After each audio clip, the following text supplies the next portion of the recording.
This question is, well, how come we never took out an eye for an eye? You read the Torah the first time, you think you gotta. If someone takes out someone's eye, you gotta take out the eye or take out the hand. Give me a chance. So, why doesn't it make sense that it's literal? Because it's talking about by accident. Read the pasuk. Two people are fighting, and by accident they hit a pregnant woman. So it's an accident. The whole story is an accident. And she miscarries. So it says, if there's no fatality, then you got to pay. If there's a fatality, then nefesh tachas nefesh. A life for a life. An eye for an eye. A tooth for a tooth. A hand for a hand. A foot for a foot. A burn for a burn. A wound for a wound. A bruise for a bruise. So how come this was never practiced? No Jewish court ever practiced this law. So the Rambam tells us that it's clear that it's not, because if you go a couple of verses earlier, this is Exodus chapter 21. I just read you verses 22, 23, and 24 in chapter 21. If you go back to verses 18, 19, if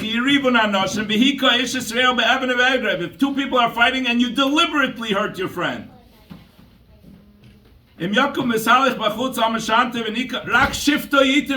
deliberately hurt your friend, you just got to give shifto, just for him not being able to work. You give money.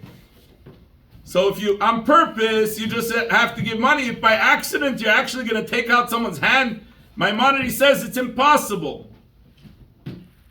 It's clear that it means money. Even to the scholar reading the written Torah, it can't make any sense.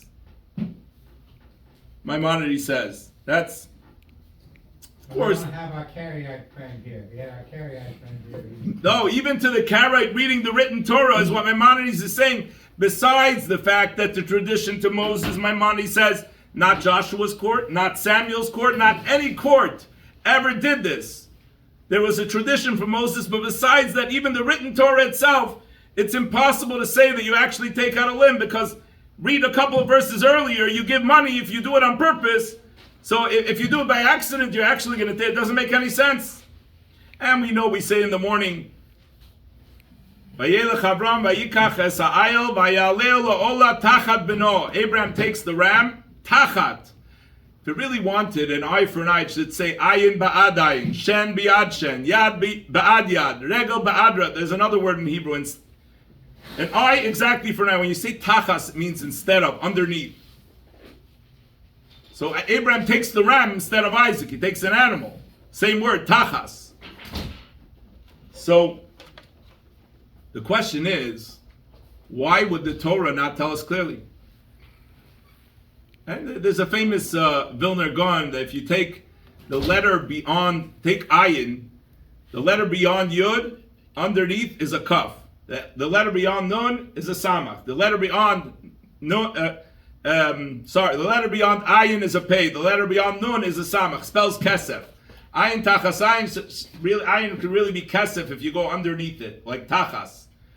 There's many different ways to understand that it's monetary.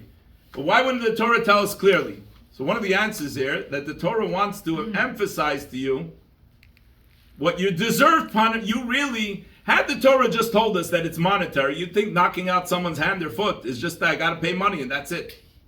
It would be lenient in your eyes. The Torah is trying to emphasize you that your deserved punishment is really because your eye really should be taken out. Your foot should really be taken off because you harmed someone. That's what you deserve, but it's not actual. So that's the way the Torah is emphasizing the deserve. As Rabbi Kook told Azar, who asked him, according to the Kabbalah, the written Torah is the father, and the oral Torah is the mother. And sometimes when a child does something wrong, the father wants to give him a slap, and the mother says, please don't. So you would think it's a waste. The kid didn't get what he said, but the kid at least felt his father's anger that he was really supposed to get a slap. So the written Torah tells you, you got to get a slap. You got to take eye for eye. The oral Torah, the mother, says no, monetary. But where else do we see it? Also, in this same portion, if you go later to verse 28, And 29 and 30, if a bull gores a man or woman, the bull shall surely be stoned, its flesh shall not be in, and the owner of the bull is clear. Right? Then, imshor nagachu matwal, if it's a bull that since yesterday and the day before yesterday, the owner was warned, it says, Hashor yisako, the bull shall be stoned, the gam ba'al of yumas, and its owner shall also be put to death. Wow. But then later, in kofra yushras alav v'nasim pidya nafshe, he shall give the redemption of the soul according to all that is levied upon him. If you already killed the owner, how is he paying? So the same question is, if you're reading the written Torah, for not guarding your ox that gored already twice, the third time it's goring, it sounds like you get killed. So why would the Torah do this? The Torah is trying to emphasize that we're not going to kill you you didn't kill it was your ox that gored, but because you didn't watch it, you really deserve to be killed. The Torah is giving us the deserved punishment.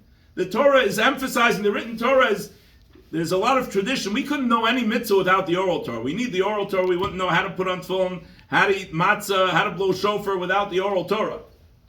But the written Torah is emphasizing us here the deserved punishment over the actual punishment. It's trying to, if it would have just told you the actual punishment would be lenient in your eyes, I just got to pay money. I didn't watch my ox 3 times.